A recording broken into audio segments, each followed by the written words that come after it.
Assalamu alaikum students, welcome back to my YouTube channel SLO's Academy. I am your physics teacher and today we are going to discuss about 11th class physics chapter number 6 that is fluid mechanics. तो बेटा आज की video का topic है 6.2 that is viscous drag and terminal velocity और आज की video में हम सिर्फ विस्कस ड्रैग वाले टॉपिक को डिस्कस करेंगे। नेक्स्ट वीडियो में हम टर्मिनल वेलोसिटी के टॉपिक को देखेंगे। तो इसमें हमारे पास सबसे फर्स्ट टर्म आ जाती है विस्कोसिटी। तो सबसे पहले विस्कस ड्रैग में आपको पता होना चाहिए विस्कोसिटी क्या होती है। तो विस्कोसिटी जो है बेटा ये बेसिकली हमारे पास इंटरनल रेजिस्टेंस होती है किसी भी फ्लूइड के अंदर to the flow of that fluid, ठीक है ना। यानी कि किसी भी फ्लूइड को फ्लो करने में जो इंटरनल रेजिस्टेंस आ रही होती है, अंदर से ऑफर हो रही होती है, उसको हम बोलते हैं विस्कोसिटी, ठीक है। इसकी डेफिनेशन भी मैंने इसी तरह से लिखी है, the resistance offered by different layers of a fluid to its flow is called viscosity.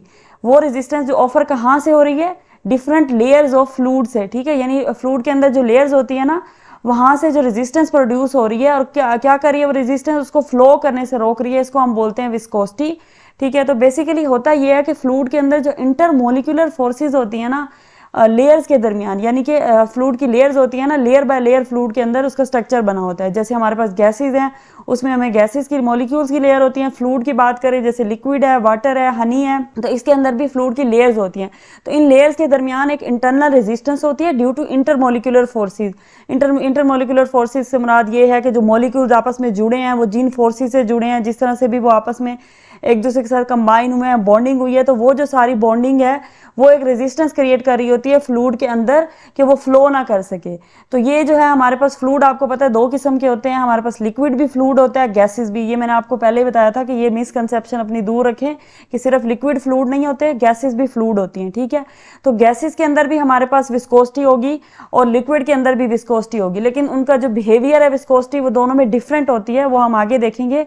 तो सबसे पहले आपको ये पता चल गया कि विस्कोसिटी होती है इंटरनल रेजिस्टेंस किसी भी फ्लूइड के अंदर ओवर वो ऑफर हो रही होती है ड्यू टू इंटरमोलिकुलर फोर्सेज या फिर offered by different layers of fluid to its flow is called viscosity, ठीक है। अब इसकी एक्सप्लेनेशन में मैंने दो पॉइंट्स लिखे हैं कि a more viscous fluid flows slowly. जो ज़्यादा विस्कस फ्लूइड होता है, जैसे कि हमारे पास जो थोड़ा सा ज़्यादा इंटरमोलिकुलर फोर्सेस लार्ज होती हैं, जहाँ पे जैसे हनी है, शहद है। अब शहद के अंदर क्या होता है, इंटरमोलिकुलर फोर्सेस जो है वो ज़्यादा स्ट्रॉन्ग होती हैं। अगर ज़्यादा स्ट्रॉन्ग होती हैं इसका मतलब है उसकी विस्कोसिटी ज़्यादा होगी। अगर विस्कोसिटी ज़्यादा होगी तो उसकी जो है मोशन, उसमें रेजिस्टेंस ज़्यादा आएगी, यानी वो स्लो मूव करेगा। लेकिन जो लेस विस्कस फ्लूइड होता है, जैसे हमारे पास वाटर है, वो इजीली फ्लो करता है। क्यों इजीली फ्लो करता है? क्योंकि जो इसकी इंटरमोलिकुलर फोर्सेज हैं वो एज कंपेयर टू हनी, वैसे नहीं मैं कह रही, लेकिन एज कंपेयर टू हनी क्या होती हैं, वो कम होती हैं, यानी कि वीक होती हैं। और वीक होने की वजह से जो वो है वो इजीली फ्लो करता है क्योंकि उसकी विस्कोसिटी कम होती है, ठीक है। तो बेसिकली विस्कोसिटी लफ्ज जब भी आप कहीं पर सुने तो आपके माइंड में फौरन से आना चाहिए इंटरनल रेजिस्टेंस। अगर इंटरनल नहीं तो एटलीस्ट ये आपने सोचना है कि विस्कोसिटी का मतलब है रेजिस्टेंस। और रेजिस्टेंस क्या होती है, जैसे आपने पहले भी रेजिस्टेंस पढ़ी हुई है करंट वगैरह के टॉपिक में, तो वहां पे आप क्या पढ़ते हैं कि करंट को फ्लो करने के लिए जो रेजिस्टेंस है उसको हम रेजिस्टेंस बोलते हैं, जो रुकावट है, ठीक है। तो फ्लूइड को फ्लो करने के लिए जो रुकावट है, जो रेजिस्टेंस है, उसका नाम हमने रख दिया है विस्कोसिटी, ठीक है। अब इसकी हम एक एग्जांपल लेते हैं कि अगर हम if you pour honey and water into cups, अगर हमारे पास दो कप हैं, एक के अंदर हमने क्या किया, हनी को डाल दिया, दूसरे के अंदर वाटर पानी से फिल अप कर दिया, ठीक है, विद होल्स। और वो जो कप है ना उसके अंदर होल है। आपने इमेजिन करना है कि आपके पास दो कप्स हैं, उसके अंदर होल्स हैं, एक के अंदर आपने वाटर फिल किया, दूसरे के अंदर आपने हनी फिल किया। तो आप ऑब्जर्व करेंगे, बल्कि अगर आप इमेजिन करें तभी भी आपको पता चल जाएगा कि वाटर फ्लोज क्विकली, वो जो पोर्स है ना, पानी उसमें से बहुत तेजी से बाहर आएगा। और अगर आप नहीं इमेजिन कर पा रहे तो आप ये एक्सपेरिमेंट करके देख भी सकते हैं कि अगर आपके पास कोई कप है तो आप उसके अंदर होल्स अगर कर लें, या बाज़ दफ़ा वैसे ही होल होता है किसी न किसी कप के अंदर, अगर ऐसा कोई कप, ऐसा कोई गिलास है जिसके अंदर होल है, उसमें पानी डालें पहले, और अगर दूसरा आपके पास अवेलेबल है, वरना एक ही के अंदर आप हनी को डाल के देखें तो जो हनी है वो बहुत स्लोली नीचे आएगा, ठीक है। उसमें से जो पोर्स होंगे उनमें से आराम आराम से बाहर निकलेगा, लेकिन पानी बहुत तेज़ी से निकलेगा। तो ये क्यों होता है? ये विस्कोसिटी की वजह से होता है। और विस्कोसिटी मैंने क्या बताया आपको, that is resistance, internal resistance to the flow of fluid. So क्या होता है, water flows quickly while honey flows slowly because honey has higher viscosity, यानी higher resistance. Hence viscosity determines the rate of flow of liquid और fluid. तो फिर हम कह सकते हैं कि हमारे पास जो विस्कोसिटी है ना, ये डिटरमाइन कर रही होती है rate of flow of liquid, यानी किस रेट से, यानी कितने टाइम में कितनी स्पीड के साथ कौन सा फ्लूइड या कौन सा लिक्विड मूव करेगा, कितना मूव करेगा ये कौन सी चीज़ डिसाइड करती है? विस्कोसिटी डिसाइड करती है। जिसकी विस्कोसिटी ज़्यादा होगी उसका रेट ऑफ फ्लो कम होगा, जिसकी विस्कोसिटी कम होगी उसका रेट ऑफ फ्लो ज़्यादा होगा, यानी इन्वर्स रिलेशन है यहाँ पर। अब बेटा नेक्स्ट हमारे पास आ जाता है कोफिशिएंट ऑफ विस्कोसिटी, यानी कि अब विस्कोसिटी तो हमने पढ़ लिया ना, ये कंसेप्ट है, इंटरनल रेजिस्टेंस है, लेकिन अगर हमने इसकी वैल्यू फाइंड करनी है, न्यूमेरिकल वैल्यू फाइंड करनी है कि किस फ्लूइड की, किस लिक्विड की, किस फ्लूइड की हमारे पास कितनी विस्कोसिटी है, तो उसके लिए हम कोफिशिएंट ऑफ विस्कोसिटी निकालते हैं उस फ्लूइड का। और कोफिशिएंट ऑफ वेलोसिटी हमारे पास आप समझ सकते हैं कि एक न्यूमेरिकल वैल्यू ऑफ विस्कोसिटी को बताता है, ठीक है। So it is represented by the eta. इसको हम कैसे रिप्रेजेंट करते हैं? ईटा के साथ रिप्रेजेंट करते हैं। और यूनिट क्या होते हैं इसके? यूनिट होता है न्यूटन सेकंड पर स्क्वायर मीटर, ठीक है। एक ये यूनिट है और दूसरा इसका यूनिट होता है किलोग्राम पर मीटर पर सेकंड, ये दो इसके यूनिट्स हैं। अच्छा, यहाँ पर सिर्फ मैंने डायरेक्टली इनके यूनिट्स लिख दिए हैं, इसका फार्मूला नहीं लिखा क्योंकि आपकी बुक के अंदर फार्मूला डिस्कस नहीं किया हुआ था। सो ये एक एक्स्ट्रा चीज़ हो जाती है अगर मैं उसको ऐड करती, तो आप इसके जस्ट यूनिट्स याद कर लें। और इसके अलावा आप ये देख सकते हैं कि इसको हम ईटा से रिप्रेजेंट करते हैं और ये हमें क्या बताता है? ये हमें न्यूमेरिकल वैल्यू बताता है विस्कोसिटी की, ठीक है, यानी कि how much a fluid is viscous, ये चीज़ हमें बताता है कोफिशिएंट ऑफ विस्कोसिटी। नेक्स्ट हम लोग देखते हैं कि effect of temperature on viscosity of fluid, यानी कि फ्लूइड की विस्कोसिटी के ऊपर टेम्परेचर का क्या इफेक्ट होता है। आपको पता है काफ़ी सारे पैरामीटर्स होते हैं जो किसी भी चीज़ को इफेक्ट कर रहे होते हैं, तो विस्कोसिटी को टेम्परेचर कितना इफेक्ट करते हैं वो देखते हैं। अब मैंने आपको बताया था कि विस्कोसिटी का बिहेवियर इन लिक्विड और इन गैसेस डिफरेंट होता है, ठीक है। तो अभी आप जब टेम्परेचर वाला इफेक्ट देखेंगे तो आपको पता चल जाएगा किस तरह से डिफरेंट होता है। तो सबसे पहले हम लिक्विड की बात करते हैं। लिक्विड के अंदर क्या होता है? लिक्विड भी आपको पता है एक फ्लूइड है। So viscosity decreases as temperature increases, viscosity decrease हो जाती है, यानी रेजिस्टेंस डिक्रीज हो जाती है जैसे जैसे टेम्परेचर इंक्रीज होता है।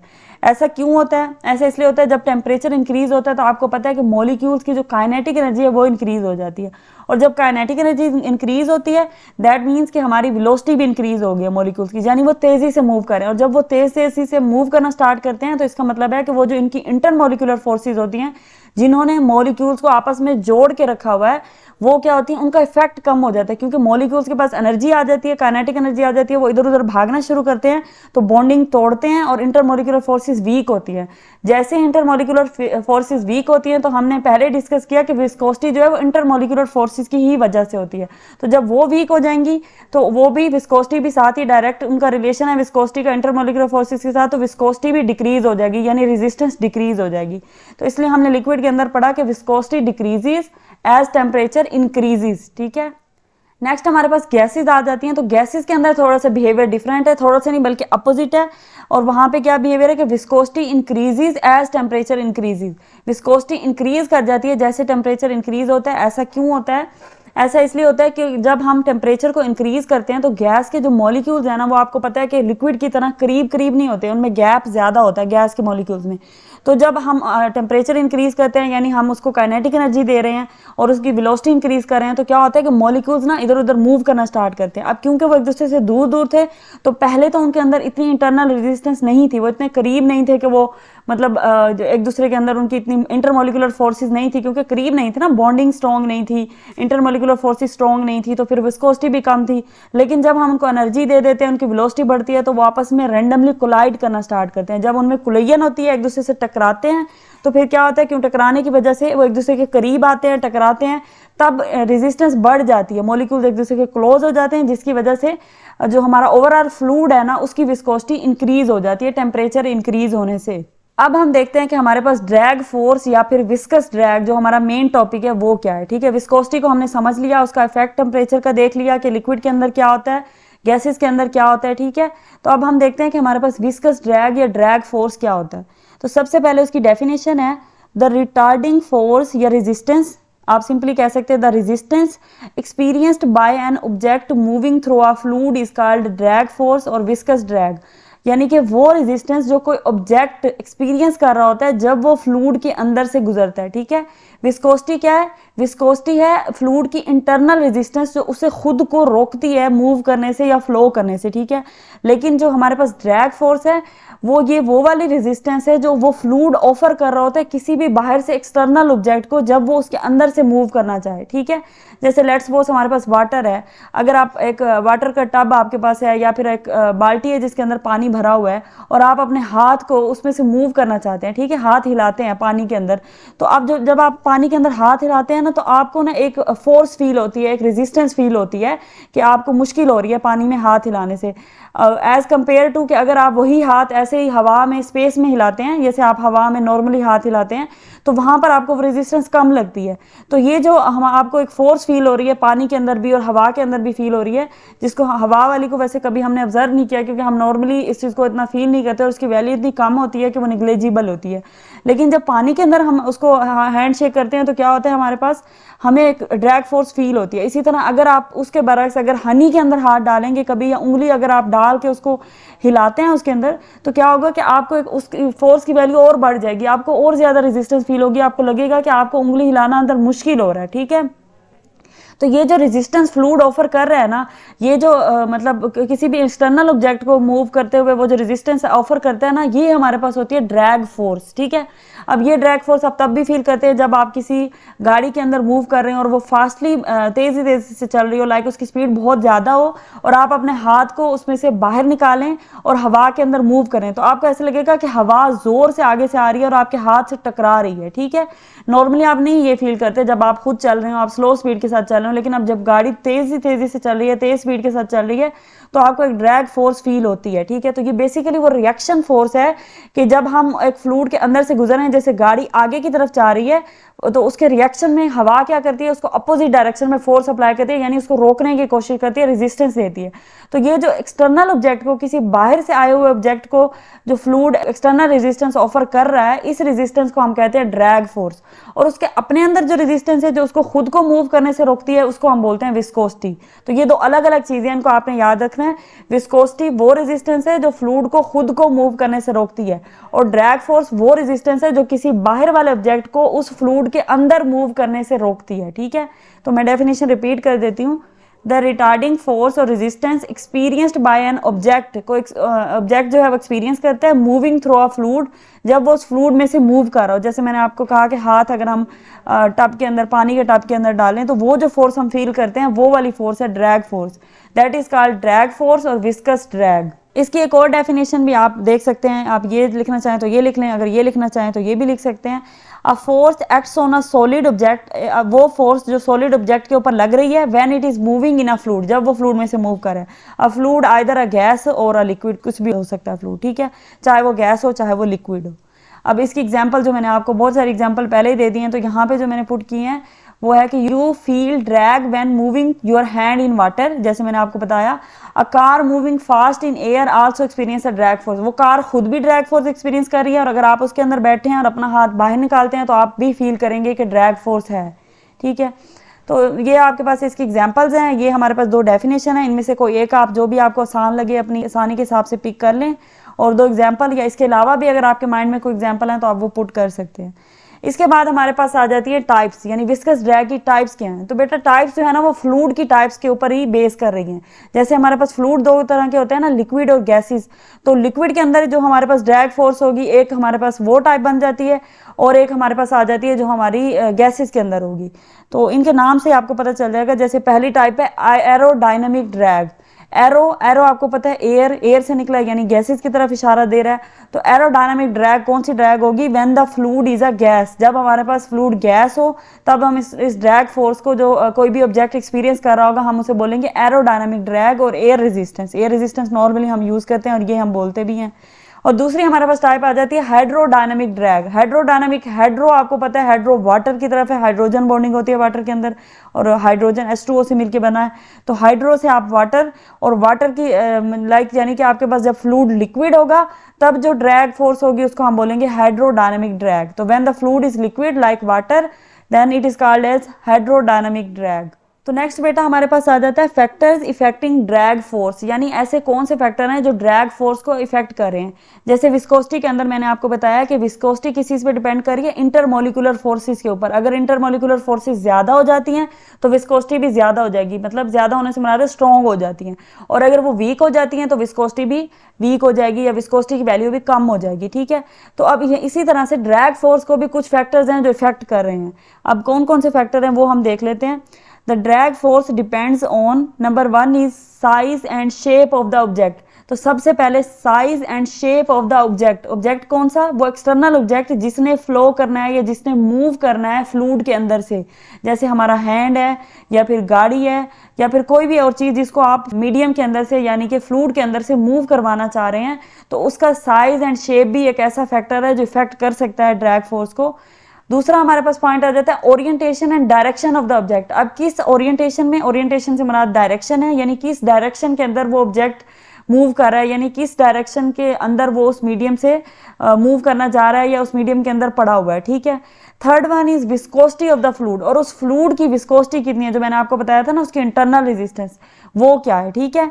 और fourth one is relative speed of object with respect to fluid, और वो स्पीड जिस स्पीड के साथ वो मूव कर रहा है उस फ्लूइड के अंदर से। जैसे मैंने आपको बताया कि अगर एक गाड़ी तेज मूव कर रही है तो उसको ज्यादा विस्कस ड्रैग फील होगा, ज्यादा ड्रैग फोर्स फील होगी, अगर उसके मुकाबले में वो स्लो मूव कर रही है तो उसको कम होगी। अब इन फैक्टर्स पे ये ड्रैग फोर्स कैसे डिपेंड करती है ये हमें फार्मूले से पता चलेगा। फिलहाल बस हमने ये देख लिया कि इन सारे फैक्टर्स के ऊपर ये ड्रैग फोर्स डिपेंड करती है, यानी उसकी वैल्यू इनके चेंज होने से चेंज हो सकती है, ठीक है। अब नेक्स्ट हमारे पास एक इंपॉर्टेंट लॉ है स्टोक्स लॉ, जो हमें ड्रैग फोर्स की एग्जैक्ट फार्मूला या वैल्यू बताता है, ठीक है। सो स्टोक्स लॉ में क्या है कि फॉर स्मॉल स्फेरिकल ऑब्जेक्ट्स, जो छोटे स्फेरिकल ऑब्जेक्ट्स हैं लाइक स्मॉल बॉल है आपके पास या कोई भी छोटे ऑब्जेक्ट्स हैं जिनकी शेप भी स्फेरिकल हो, ठीक है ना, तो उन ऑब्जेक्ट को जब वो मूव कर रहे होते हैं विस्कस फ्लूइड के अंदर से, तो drag force is given by, उन ऑब्जेक्ट के लिए जो ड्रैग फोर्स है उसकी वैल्यू ये है, ठीक है। तो इस बात को आपने ध्यान में रखना है कि स्मॉल स्फेरिकल ऑब्जेक्ट की बात हो रही है, ये बड़े ऑब्जेक्ट्स की बात नहीं हो रही, ठीक है ना, क्योंकि बड़े ऑब्जेक्ट्स के लिए जो विस्कस ड्रैग की वैल्यू वो चेंज है और वो स्टोक्स लॉ से हमें नहीं मिलती, वो हम किसी और फार्मूले से कैलकुलेट करते हैं और उसको यहाँ पर डिस्कस नहीं किया हुआ आपकी बुक के अंदर, तो हम डिस्कस नहीं करेंगे, लेकिन उसकी वैल्यू चेंज होती है। इसलिए आपने याद रखना है ये ड्रैग फोर्स की वैल्यू सारे ऑब्जेक्ट्स के लिए नहीं है, स्मॉल स्फेरिकल ऑब्जेक्ट्स के लिए है, ठीक है। और वो वैल्यू क्या है, एफ डी हमने लिखा है, इसके सबस्क्रिप्ट के अंदर डी लिखा है, यानी D for drag and F for force. Drag force is equal to 6 pi eta R V. 6 pi आपको पता है कांस्टेंट है, तो ये कांस्टेंट ऑफ प्रोपोर्शनैलिटी है, ईटा कोफिशिएंट है, कोफिशिएंट ऑफ विस्कोसिटी, इसको हम डिस्कस करके आए हैं। आर जो है वो हमारे पास रेडियस है, ठीक है, यानी रेडियस या फिर आप कह सकते हैं साइज ऑफ ऑब्जेक्ट, क्योंकि रेडियस से ही हम साइज फाइंड कर सकते हैं। और वी जो है हमारे पास वो वेलोसिटी है जो रिलेटिव स्पीड की हम यहाँ बात कर रहे थे of object with respect to fluid, तो ये है, ठीक है। तो ये हमारे पास ड्रैग फोर्स का फार्मूला है, वही मैंने यहाँ पे लिखा हुआ है, F D drag force, eta coefficient of viscosity of the fluid, R radius of the object, V velocity of the object. अब इसकी मैथमेटिकल फॉर्म जो है वो हमने यहाँ पर डिस्कस कर ली। अब देखते हैं कि अकॉर्डिंग टू स्टोक्स लॉ उसकी स्टेटमेंट क्या है। The drag force F D is directly proportional to the radius of the object. आप देख सकते हैं रेडियस ऑफ द ऑब्जेक्ट के डायरेक्टली प्रोपोर्शनल है, वेलोसिटी v के डायरेक्टली प्रोपोर्शनल है, and coefficient of the viscosity यानी कि ईटा के डायरेक्टली प्रोपोर्शनल है। और 6 पाई हमारे पास क्या है, हमारे पास ये कांस्टेंट ऑफ प्रोपोर्शनैलिटी है। So F D directly proportional to R V N, या फिर इस तरह से भी हम इसको लिख सकते हैं। तो ये था बच्चों आज का टॉपिक, जिसमें हमने सबसे पहले विस्कोसिटी को डिस्कस किया, उसके बाद ड्रैग फोर्स को डिस्कस किया, और मैंने आपको बताया कि इन दोनों में डिफरेंस होता है, इनके फैक्टर्स को देखा हमने। तो आई होप कि आपको टॉपिक समझ आ गया होगा, लेकिन अगर फिर भी आपकी कोई कन्फ्यूजन है तो आप कमेंट सेक्शन में पूछ सकते हैं। Thank you so much.